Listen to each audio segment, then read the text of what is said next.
All right, hey everyone. It is Gabrielle again with This Millennial Nation. And today I have with me Mary McAuley of Ripe Life Wine. And she has an incredible story when it comes to taking something traditional, something that if you're like me, you absolutely love with which is wine, and really disrupting an industry and doing something completely her own. So, Mary, welcome. Thanks so much for joining me. No, thank you. So I just want to ask you, just straight up, what is a millennial entrepreneur to you? What do you think is different about being an entrepreneur today than it was maybe even 30 years ago? I think a lot of it has to do with the upbringing that, the baby boomer generation has bestowed upon us. And, that was to kind of dream big and to be happy and not really the whole, follow the family business, become an accountant, become a doctor, become a lawyer, be safe, go into business, don't take any risks. I think, I think the baby boomer generation has, kind of made us a little too comfortable. And when you're comfortable, you're more inclined to take risks. I think that's why we're, waiting longer to have babies. We are waiting longer to, settle down and find that one. And we are also we're doing things that make us happy. And we're taking risks, and we're thinking about ourselves a lot. And I think that I think that's good in some ways. I definitely do. And in other ways, it does kind of scare me that you have all these people, I talk to people every day with this business idea and I want to do that and I want to do that. And, no one's taken an accounting course, stuff like that, because accounting's not fun and that's not what I want to do. And I'm a millennial and I'm supposed to take risks and be Well, you'll adventurous. just Google it, right? There's no need for accounting. It's like, Yeah, I'll just find it on well, the yeah, internet. and it's just kind of it's one of those things where we are just not traditional. I think that's what it comes down to. Millennials are the antithesis of traditional, and that's that creates a risk taker. It's not someone who plays it safe. That's traditional, is playing it safe and, following tradition and, taking comfort in someone following someone's footsteps. Whereas millennials, we are not traditional. So we, create our own path. And yeah, that's special to us. We are trailblazers, to say the least. So what about your own story? And feel free to just kind of expound on it. What about your own story is not traditional, that you went away from what kind of would have been expected of you, of your future, of what even success, typical success might be like for you or for your family? What is your story? Well, I mean, what's not traditional about me is that I had an idea, and it was a good idea. I talked to a lot of people about it, and a lot of people supported it and said, you should do that. You should totally do that, which is, what everyone says to millennials. Yeah, do it. Reach for the stars, do it, be bold. But I also had an idea where I was dealing with an uncontested market space. And I thought to myself, if I didn't just bite the bullet and do it, I was going to see it on the shelf in 3 years and kick myself. And so what's not traditional about what I'm doing is that I had literally no idea what I was doing. I mean, I'm a wine expert by taste and by service, but production, I really didn't know anything about it.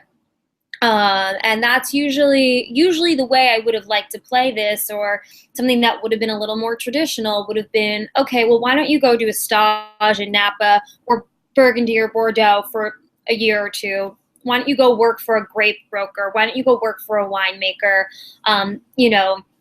Build a base of knowledge and not just, kind of cross your fingers and do something. But I was on a time crunch because so many people were like, if you don't do that, you're going to see that idea or a similar idea on the shelf very soon, and you're gonna kick yourself. And So when did that aha moment happen for you that you decided I'm not just going to be someone who's excellent in my craft, I'm going to be an entrepreneur? um the aha moment happened. I mean, basically, it's a culmination of a few things. Namely, I've become sort of, after you become a sommelier or wine buyer or wine expert, you sort of become that unofficial wine expert to family and friends. Whenever anyone is having a party, what wine should I get? Or, my texts are flooded every Friday, Saturday night. I'm in a wine shop, I'm having steak, or I'm in here, I'm having, a guy over. What can I, everyone's always asking me what I should get. And even some of these people are very wine savvy. They know their stuff, but they're still lost because it's a very daunting subject. So I have that experience of, millennials texting me saying, what wine should I get? And a lot of them willing to spend more than I thought they would. I had that going on. Secondly, the other thing I kind of realized was the American wine market has a lot of these familiar labels and brands that a lot of these millennials fall back to. Like, they'll just be like, I just go to the store and pick up Cupcake because I recognize the label, I've had it, I like it, and there's so much stuff that I don't like. I just, they play it safe in the liquor store. It's not worth it. I can't tell you how many times I'll get a bottle of wine home and I spent way too much money on it. I'm like, this is terrible. Granted, I'm still going to drink it, but you're still very upset about it. No, totally. So I knew that about the market, that our market is just flooded with crap. So a lot of times people just pick based on the label, not because the label's cute. That's half of it. But then they return to that label because it was safe. They liked it. And it doesn't even have to be great, but as long as they're like, I had that and I liked it, I don't want to risk it, they just return to that label. So I kind of saw that pattern. And then lastly, and something that always really stuck out to me is whenever I was traveling in Europe, you could pull off an inexpensive bottle off the shelf, and it would be like one of the best bottles you've ever had. And so I knew that there are producers out there, because European market, the demand for quality wine is there, where we don't really have that. We didn't grow up drinking wine. That's kind of more related to prohibition. So, or whatever. I had aha moments in Europe being like, wow, this is like a €4 bottle and it's delicious. And I know this producer, and I know that producer is making money. So I know this can be done. So those were the three things. I knew I could make a relatively inexpensive bottle and it would be really good. I knew that people choose wine based on labels, return wine based on memorable labels. And three, I kind of knew that everyone is kind of confused about what wine to get with which food. So when I made the clam baked Chardonnay, that was just an idea. I kind of wanted to do it just as like a family project. And then so many people were like, I would buy that. That seems great. I had this like added confidence of all these little aha moments of, why is there so much shitty wine on our market? Why isn't someone making a label specifically to go with certain foods? Like, why isn't someone doing this? Why is there such crappy Chardonnay on the market? It's so simple. How long have we been purchasing wine? And these questions have been age old. And why hasn't anybody come up with a solution? It's just a lot of bad wine. And a lot of the reason is because we drink bad wine. We've continued to drink bad wine. But I know, but you do, like, you can't fool a palate, which is very scientific. If a wine is flawed, you can taste it. If it's not, you can taste that it's not flawed. And I just thought, all right, well, what if I put this bottle out there on the market and it really over-delivered on quality? Sure, it's, anywhere between like $3 and $5 more than your other kind of beachy, cute labels, but I just kind of thought, hey, why don't I see if this over-delivery on quality will really blow people away, and they'll say, yeah, I'm going back to the clam baked Chardonnay, even if I'm not having a clam bake, because that was really good. And so I tried to go to the store earlier today to get one because I wanted to show everybody the label, but I'll have to put it up on the site later. But your label is actually, it's nice. It's cute, but it's classy. It was So tell me a little bit about the design that went into it, because I mean, wine, like anything, design is everything. I mean, they say you can't judge a book by its cover, but people judge wine all the time by what it looks like. So I'm assuming that you're not trained in design and graphic design. I mean, maybe you No, are, but how did you decide what would really resonate with people? I'm a big fan of um, just really simple artisanal looking labels. And there's actually this great cheese shop in Manhattan I always used to go into, and they kind of just sold a lot of like really small batch, like artisanal producers of like jams and pickles and mustards and that kind of thing. And if you looked at all those labels, they just looked really almost like your grandmother did it. Like if she were making homemade sauce, like just put like craft paper on it and a little string and just wrote like the date and what it was. And I just wanted something very minimal and very to feel very craft, because this is craft wine.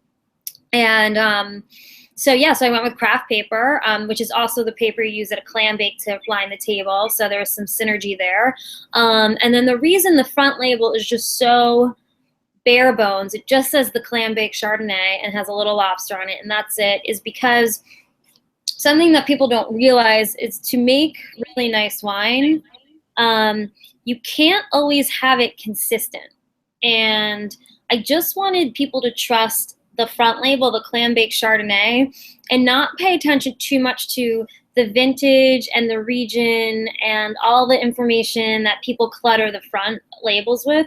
Just trust me, the clam bake Chardonnay, if you want all like the dorky information, it's on the back, because we only do single vineyard wine and we don't doctor it up with like a lot of flavor or oak or anything. So there's nuances in our wine from year to year and batch to batch because it's fruit.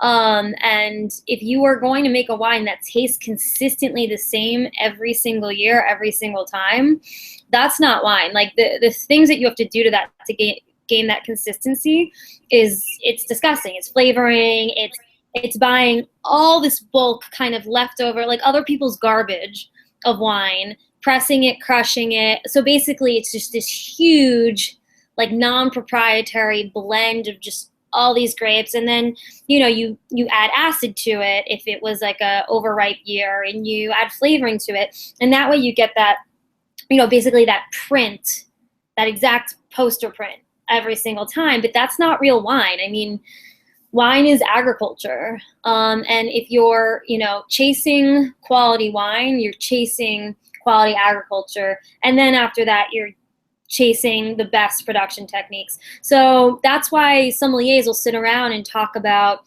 the differences between, a 2009 and a 2008 Bordeaux from the same lot over and over and over. Or they'll talk about a Bordeaux, from one vineyard to the next, right next to each other, because there's little differences when you're back to back, but across the board, Bordeaux is delicious, and no one ever thinks twice about that you could sit around and talk about these famous French wines and all the little nuances. However, my winemaker and I were just sitting around talking about our different vintages of clam bake the other day, and the vineyards they're all from.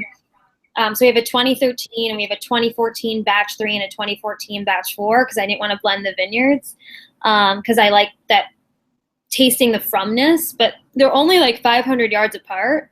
But because of some soil changes, angles, some vine age differences, there are these little teeny tiny differences, but they're both amazing.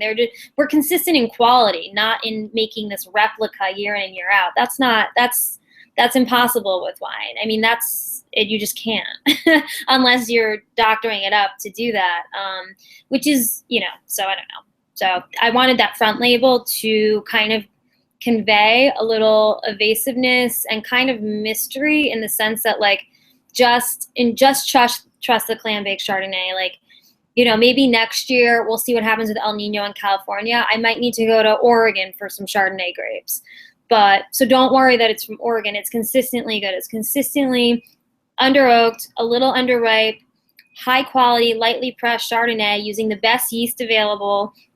And so it's consistent in, quality and not necessarily being a replica. And so Yeah, that's why the front label is kind of vague. I don't want people caught up in So that. how did you go from just this idea of creating a wine that's never been made before to creating a company around that wine? Because, I mean, as we were talking before we went on broadcast, it's very difficult starting a business, and it's not just, oh, this is a great idea. There's a lot of, blood, sweat, and tears that goes into it. Yeah. Can you share a little bit about that process of becoming a business owner, not just someone with a great idea? Well, I mean, as it always begins, in order to pay for things and accept payments for things, you have to become an LLC, and so then the company is born, and then you need certain permits and licensures, and once you start, once you bite that initial bullet of like, I don't know, I feel like once you hit the like $10,000 mark in like startup and all that, you kind of just keep going because you don't want it all to be a waste. Like, oh well, I already, I had a lawyer help me with the trademark. Like, you kind of want to just keep going. So that's kind of what we did. We just started really, really small with our case production. I was still working like 2 other jobs at the time. And I just figured I could definitely sell 400 cases of wine. I'll figure it out. There's some way I can do it. And then it sold really well. And so we went to 1,400 cases of wine. And mostly why we expanded so much was because we got a great deal on this fruit, but they wanted us to buy a certain amount of it. Also, when you get to like that, that's like the first quantity where you start to get a little bit of breaks on your bottling, your glass, your boxes and stuff like that. So, I mean, the business just sort of happened. I had the idea. You have to become a legitimate business to do business, to take money or to give money for business matters. So it just kind of, it just sort of happened. I said I wanted to buy, I just started calling up places in California. Do you have any grapes? I'm looking for a Chablis style Chardonnay, a cold region Chardonnay. Started calling up grape brokers, and they're like, yeah, great, we do.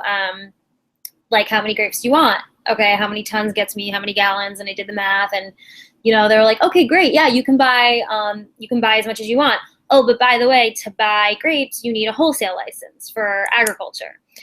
Oh, okay. And to get a wholesale license for agriculture, you need to be a registered LLC and registered, you need to get all these, winery licensures. So was that shocking for you? I mean, how many regulations, even just in the wine business, that you have to go through? I mean, it's not just, one day, with these, it just shows up on your shelf. I mean, what was that? Were any of those moments shocking for you that you're like, I had no idea this is what it took to actually do what I wanted to do? Yeah, I had no idea. I just, every time I wanted to do something, and I when you have, at that point I wasn't selling yet. That first vintage I did, I just had, a chunk of change to spend to make wine. And so when you're in that position, people will pay a little more attention to you and they'll give you a little help. But yeah, everything I did was just like, okay, so I had this graphic designer, basically just a friend of a friend, doing my label for me.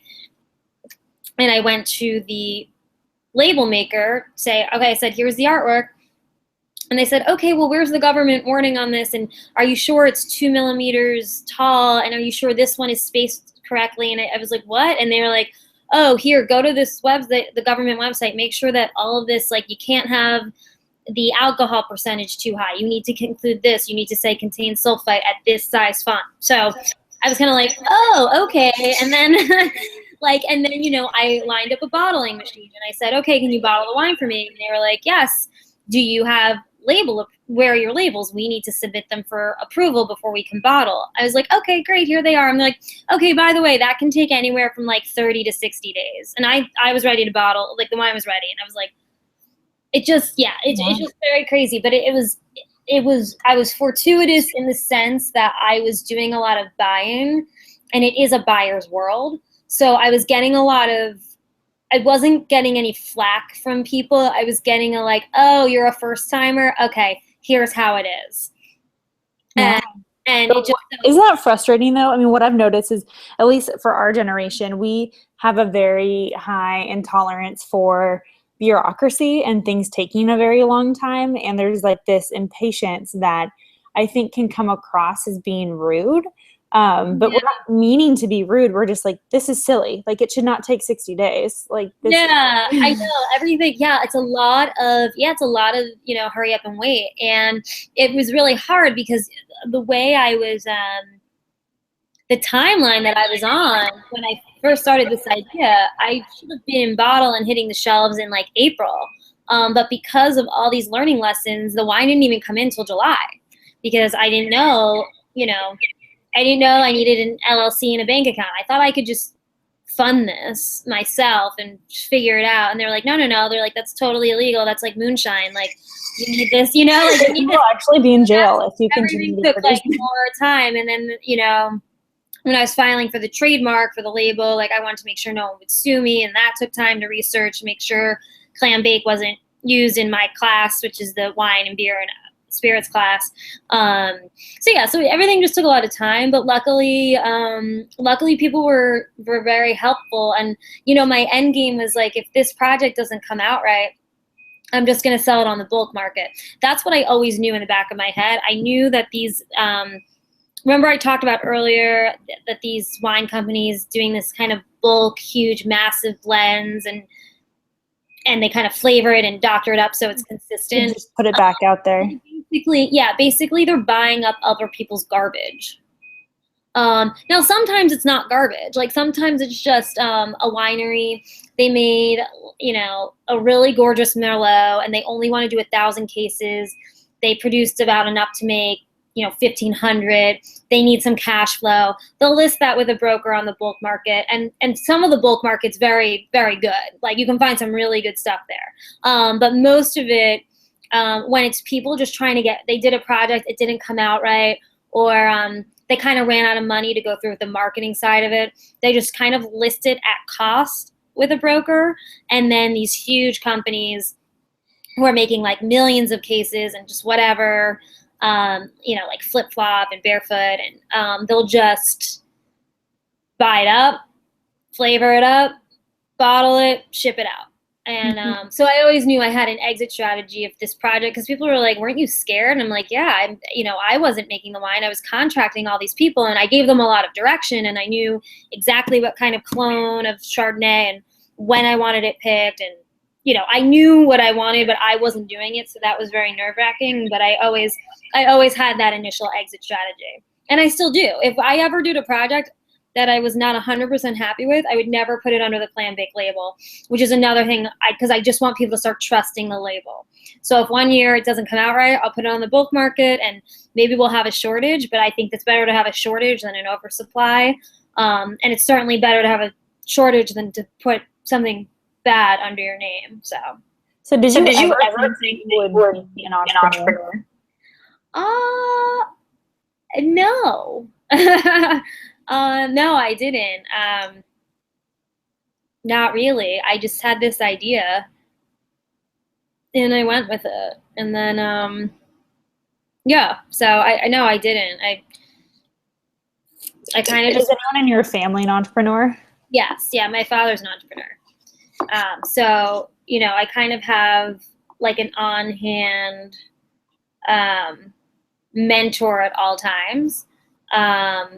But yeah, I kind of really just wanted to be a sommelier or a wine director for a big either importer or a huge restaurant group or, or maybe even a small restaurant that does a very carefully planned food and wine pairing menu. I just love food and wine pairings. That's like, I get so much, there's just so many cool ways to go with it. It's so fun. I love the restaurant industry. I miss it very much. But yeah, I just had this idea and people were like, if you don't go for that, you'll see that on the shelf and just try it. And we tried it and it's been working. And so now it's been fun, but it's been stressful, but it's kind of crazy. It's, we got picked up by some really great distributors. Which, that's kind of how you move volume. is through distribution, obviously. So So what kind of mentorship? You shared a little bit about your father, but did you take any sort of courses in school, or did you have any sort of preparation to be able to walk out with confidence and start your company? no, I mean, I did like a 8 course, an 8 credit summer course at Georgetown in their business school. It was like basically getting like a business certificate. I think it was for people who were and it was actually targeted towards non-business majors. And that was, I got a lot from that. But what I also really got a lot from was, when I was in culinary school at Institute for Culinary Education, we had to write a business plan, and that was really a really, really good experience. And a lot of people in the class were really writing very serious ones for opening restaurants, and we all had to share our business plans with each other. And that was actually, I would say, yeah. So I kind of have to go back on my answer, because that actually was extremely necessary to give me some confidence, because I knew how to write a business plan, and I knew that was just a great course, and that was very business centric, because restaurants are like one of the most failed businesses in the world. So there's no point in like giving someone a great culinary education and not the tools to make money from it. So it was very focused on the business side, and that was helpful. A restaurant's obviously different than a wine label, but there was a lot of lessons that were very helpful, and did give me extra confidence, actually. Yeah. Do you think that just looking at other millennials and young people across the board starting companies, do you think that they're more prone to start companies, or do you think that there's some sort of intimidation when it comes to going out and launching on your own? No, I don't think people are intimidated enough. I don't think I was intimidated enough. Yeah, no, I don't think we're scared enough at all. I would say, like, if anyone, I mean, everyone I talk to is like, I wish I could do what you're doing, or I hear of another friend of a friend, or even a close friend starting another company, like, all the time. I feel like that's very common, and I think a lot of people get into it having no idea what it means. The risk you take it's nauseating. The self-starting is really hard, and especially when you're on your own, like me, a lot. Like, it's hard when you have no one patting you on the back for a good job, and it's really, really difficult. And there's just a ton of BS, ton of business law, a ton of operation stuff that you just don't even think about.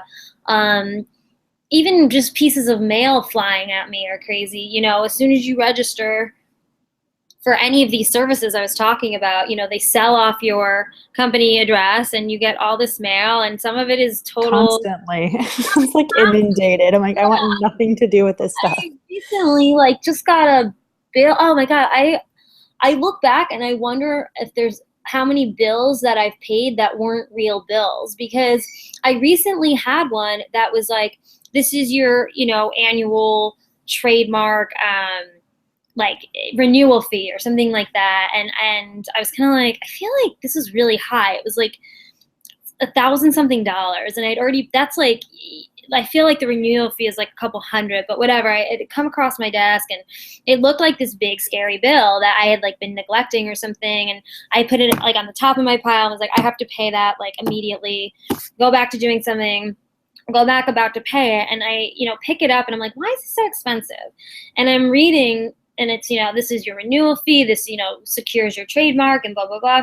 And I start to read the fine print, and it says, this is not a bill. This is a marketing service.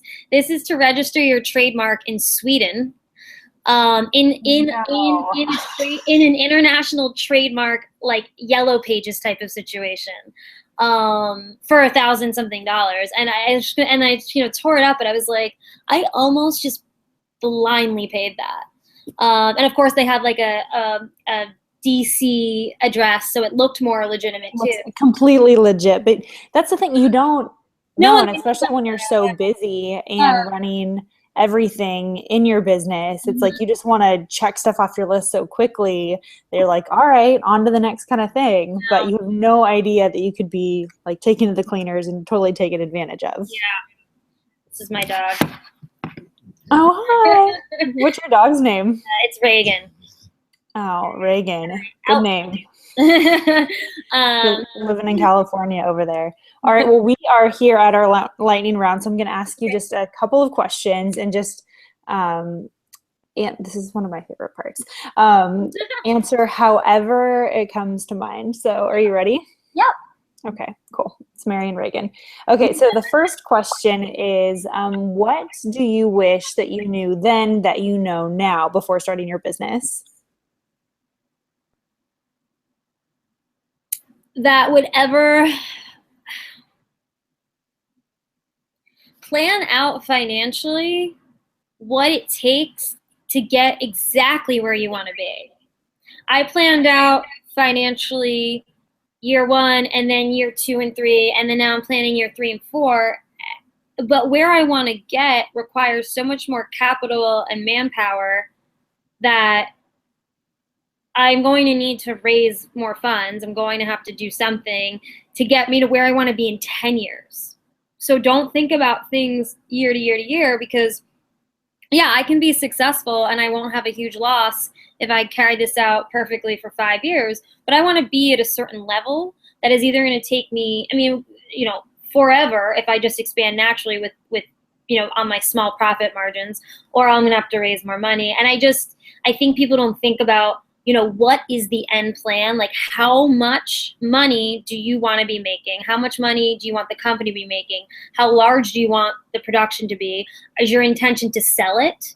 Is your intention to keep it? What is your intention, and what production level do you want to be at? Put that at the end of your Excel sheet, and don't finish that Excel sheet of, projections of money in, money out until you get to that end goal. Because I kind of just thought about things in a couple of years at a time, 1 to 2, and now I'm at rounding year 4, and and now I've really got to think about year 10.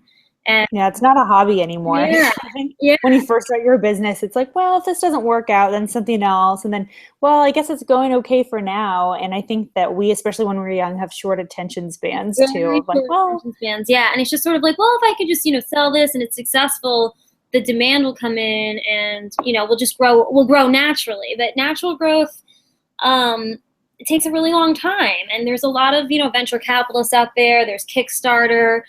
You can do a family and friends round of investing, and just think about where you want to be and how much time you want to take to get there, because it might require some more cash flow than just doing it organically via growth. Often it will. So that's awesome advice. Think about in that same regard, what is the best piece of business advice that you've ever received?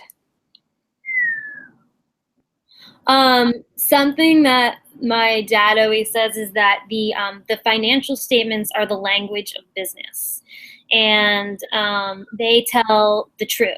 They tell the story of what's actually going on, and you've got to keep coming back to that. And I think that that's something that millennials suffer with, because we like the glamorization, we like the fun stuff, we like, oh, we boosted our Facebook post, we got 500 likes, we are doing this cool interview with another millennial. Like, we like all this cool, fun stuff, but the true language of business is they are the financial statements, and you will go out of business if you're not obsessive with them. So get obsessive, get trained in QuickBooks, look at it every day.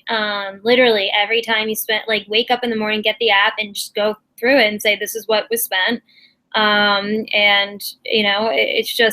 It's like utterly important. I don't like that to be like in terms of my end quality for my wine. I don't like that to be like the function of the wine is margins. It's about quality for me, but it's about flavor, really. But you can go out of business, and going out of business isn't just a problem for me, but I now have people that are very dependent on me staying in business.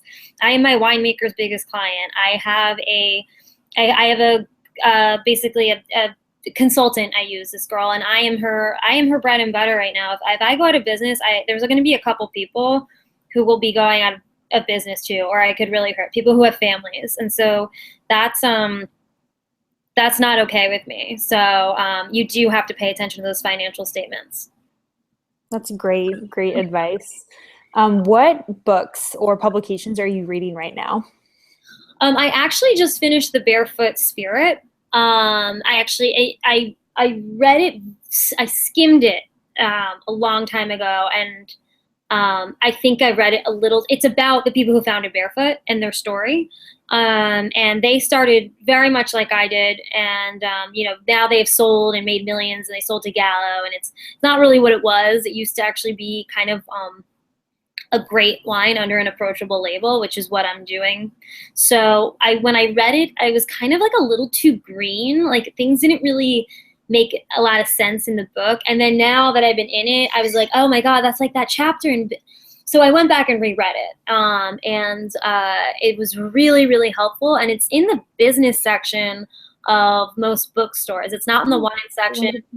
Yeah. So like it's mandatory reading on a lot of business and marketing classes not related to wine. So I recommend it to a lot of people.